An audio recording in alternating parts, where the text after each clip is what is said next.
네, 이번에는 미증시 전문가와 함께하는 시간, 미증시 인사이트 시간입니다. 오늘은 IM증권 도국 WM센터 이화진 과장과 함께합니다. 과장님, 어서 오십시오. 네, 안녕하세요. 네, 오늘 3대 지수는 나스닥을 제외하고는 상승세 보여주고 있는데요. 나스닥은 0.32% 하락 중에 있습니다. 그런데 이 나스닥이 엿새째 사상 최고가를 경신했죠.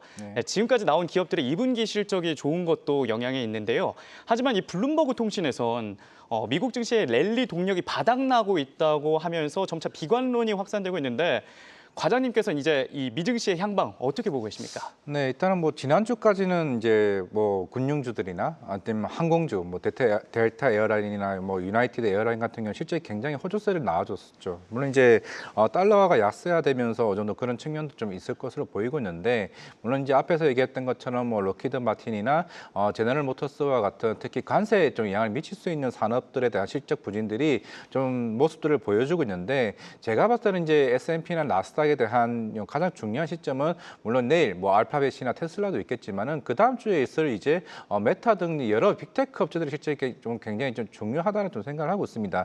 지난 분기에서는 워낙 이제 AI 캐피스트 투자에 대해서 워낙 강경한 그런 스탠스를 계속 유지를 해왔었는데, 그만큼 이제 이 시장이 그동안 한 40%, 50% 성장을 해왔던 게 계속 지속성을 보일 거냐가 좀 굉장히 중요한 좀 흐름이라 좀 볼 수가 있을 거기 때문에 워낙 좀 단기적으로 또 많이 올라왔죠. 그런 측면에서는 시장에서는 부담을 가질 수는 있겠지만은 결국에는 이 시장 자체가 엔비디아 위주로 좀 주가가 좀 올라가고 있다는 측면이기 때문에 결국에는 지금 이제 젠슨한 대표가 얘기했던 것처럼 결국 중국 시장까지 열린 상황에서는 아직까지는 고점에 대한 논란은 아직까지 좀 시기상조가 아닌가 생각하고 있습니다. 네, 엔비디아를 비롯한 빅테크 기업들의 실적까지 봐야 주가의 향방을 알 수 있다 이렇게 말씀해 주셨는데요. 그럼 첫 번째 이슈로 한번 넘어가 보도록 하겠습니다. 네, 오늘 개장 전에 미국의 대표적인 방산주인 록히드 마틴과 노스롭 그루먼의 실적이 발표됐죠. 엇갈린 실적을 공개하면서 록히드 마틴 같은 경우에는 현재 6.85% 하락 중에 있고, 하지만 노스롭 그루먼은 9% 이상 상승 중에 있는데 오늘 이 엇갈린 방산주들의 실적 어떻게 보고 계십니까?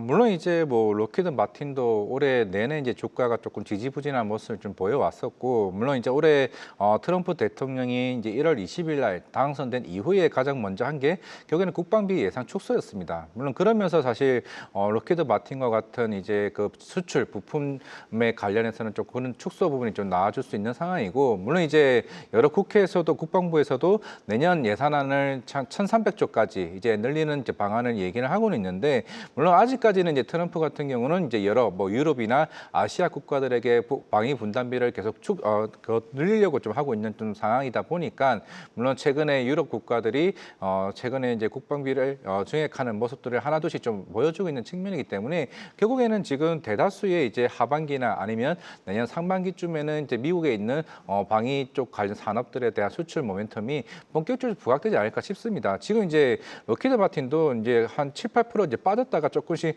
반등하는 좀 모습을 좀 보여주고 있는 상황이기 때문에 뭐 추후에 뭐 가이던스나 이제 컨퍼런스 콜에서 나왔던 부분들 어떻게 보면은 이번 실적으로 인해서 좀 기저 효과로 좀 모습을 좀 보일 수 있지 않을까, 그 기대감이 충분히 좀 나올 수 있지 않을까 좀 생각을 하고 있고, 그리고 노스롭 같은 경우는 물론 이제 스텔스 이제 전투기 자체가 워낙 이번에 그 이스라엘 사태에서도 그만큼 이제 부각을 받아왔었고, 향후에 대한 뭐 모멘텀이 같이 좀 부각될 가능성이 좀 있다라고 봤을 때는 록히드 마틴과 조금 다른 진로서의 좀 움직임을 좀 보여주고 있지 않았나 생각을 하고 있습니다. 네, 두 기업의 분석까지 해주셨고요.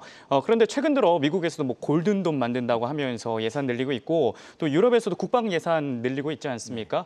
이 방산주에 미칠 영향은 어떻게 될 거고, 또 전통적인 방산주도 있지만 팔란티어와 같은 신의 방산주들도 있잖아요. 어떤 영향을 미칠 거로 보고 계신가요?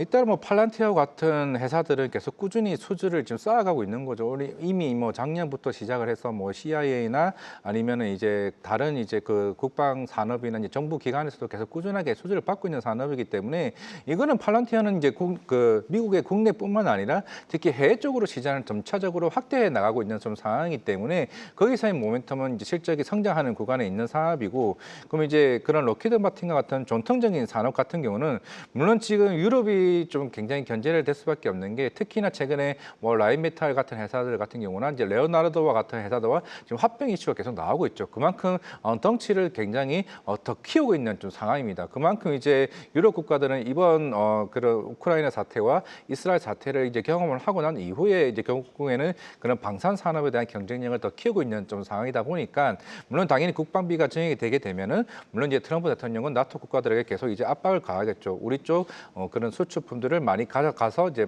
빨리 수입을 해라. 이런 압박들이 향후에 충분히 좀 있을 것으로 보이고 있기 때문에 물론 팔란티에가 워낙 그 압도적으로 이 시장을 선장해 나갔던 측면이라면은 그만큼 이제 전통적인 로키드 마틴 같은 회사들도 이제 수출이 본격적으로 이루어질 시기가 하반기나 내년 상반기에 좀 되지 않을까 좀 생각을 하고 있습니다. 네, 방산주 이야기까지 저희가 살펴봤고요. 다음으로 오늘 또 개장 전에 실적을 공개했던 GM에 대해 한번 이야기를 나눠보도록 하겠습니다. GM은 실적에서 이 관세 문제 때문에 11억 달러의 수익이 감소했다고 이렇게 전했는데요. 가이던스는 지난번에 줄였던 적이 있었기 때문에 유지를 했는데 실적이 전반적으로 악화되자 주가 하락 중에 있습니다. GM의 실적 어떻게 보셨나요? 대다수의 지금 제너럴 모터스뿐만 아니라 뭐 우리나라에 있는 뭐 현대차 같은 경우도 대부분 1분기 실적이 다 대부분 좋았습니다. 그 이유가 뭐냐면은 관세 효과가 본격적으로 시작하긴 이제 4월 이전에 미리 이제 선제 물량들을 빠르게 이제 소화를 했죠. 그러면서 1분기 실적이 좀 과도하게 좀 나왔던 측면이 있습니다. 결국 이제 2분기 실적에서 결국에는 관세 효과가 본격적으로 좀 영향을 좀 맞았다로 좀 볼 수밖에 없지 않았나 생각을 하고 있는데 물론 이제 GM 같은 경우는 작년 3, 4분기 때부터 항상 이제 컨퍼런스 콜에서 많은 고민들이 있었죠. 사실 자율주행을 준비해왔던 크루즈 같은 경우도 일단은 잠정 중단했던 모습을 보여왔었고 그리고 현대차와의 동맹 계약을 통해 가지고 그런 하이브리드 자동차나 이런 생산 쪽으로 약간 이제 바꾼 거죠. 애초에는 전기차 시장 자체가 판매량 자체가 가이던스가 계속 꾸준히 좀 줄어들다 보니까 결국에 실적에 대한 미스가 좀 날 수밖에 없는 상황입니다. 물론 이제 제너럴 모터스가 대표적으로 이제 픽업 트럭이나 이런 대형 SUV 위주의 좀 판매량이 있는 상황이고 물론 애초에 이제 미시간 쪽이라 이제 미국 쪽에 대한 생산량을 향후에 좀 바꾸기로 좀 한 상황이기 때문에 물론 이제 실적이 바로 나오자마자 이제 웨더부시 이제 증권에서 바로 리포트가 나왔습니다. 우리는 아직까지는 GM과 관련해서는 이제 아포포만 이제 포지션을 유지하는 측면이고 물론 이번 2분기 실적과 관련해서는 이미 우리는 관세와 관련해서는 어느 충분히 우려를 예상은 하고 있었다라는 측면이죠. 물론 오늘 조금 과도하게 이제 빠지고 있긴 하지만은 이제 본격적으로 시장에서 실적 관세 예상들 실적들이 어느 정도 나눠지는 측면에서는 아마 대다수의 펀드 매니저들이나 이런 이제 운용사들 입장에서는 일단 GM에 관련해서는 좀 아무래도 3분기까지는 좀 영향력을 조금은 파악해야 되지 않을까 좀 생각을 하고 있습니다. 네. GM 실적을 토대로 이 관세 여파가 좀 실적에 조금씩 나타나고 있다 이렇게 해석할 수 있겠는데요. 네. 이유가 미국과의 협상이 난항을 겪자 보복 관세를 넘어선 광범위한 경제 보복 조치를 모색하고 있는 걸로 또 나타났습니다. 네. 다시 고개를 드는 관세 위협, 이 투심에는 어떤 영향을 미칠까요?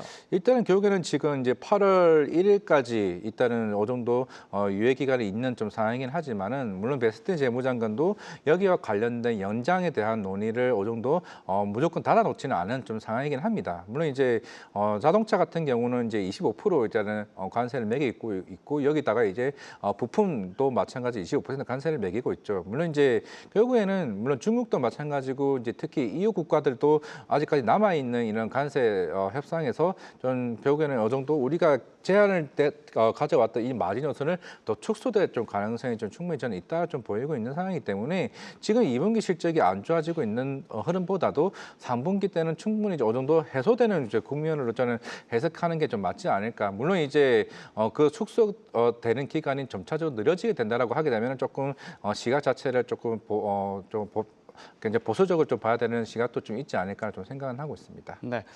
그리고 7월에 지금 계속해서 최고가를 찍고 있는데 8월에 이 주가가 좀 조정을 받을 수 있다 이런 의견이 있지 않습니까? 이거에 네. 대해서는 어떻게 보고 계십니까? 결국 만약에 네. 지금 이제 시장에서 보는 거는 이제 정말로 관세가 8월 1일 마무리가 되게 되면 이거를 세로로 볼 거냐? 왜냐하면은 아까 처음에 얘기했던 S&P 같은 경우도 그동안 이제 관세 기간임에도 불구하고 시장은 이제 관세 협상을 이제 보고 이제 시장은 더 좋아질 거다 이런 흐름으로 지금 사실 주가가 올라왔다는 말이죠. 근데 만약에 관세가 우리가 실망하는 협상이 마무리가 된다라고 하게 되면은 그만큼 시장에 대한 노이즈는 해소는 되겠지만 오히려 이제 시장에 대한 모멘텀 자체가 줄어들게 되겠죠. 왜냐하면은 관세가 점차적으로 줄어든다라는 거에 우리는 베팅을 하고 있고 거기에서 우리는 큰 영향이 없을 거라는 측면에서 이제 주가가 좀 올라왔었기 때문에 물론 베센트 재무장관도 중국과의 3차 관세 협상을 추후에 더 연장할 얘기도 좀 금방 인터뷰에서도 계속 꾸준히 좀 얘기를 해왔었기 때문에 근데 이것마저도 이게 얼마 가겠냐는 시장이죠. 결국에는 이제 트럼프가 내세웠던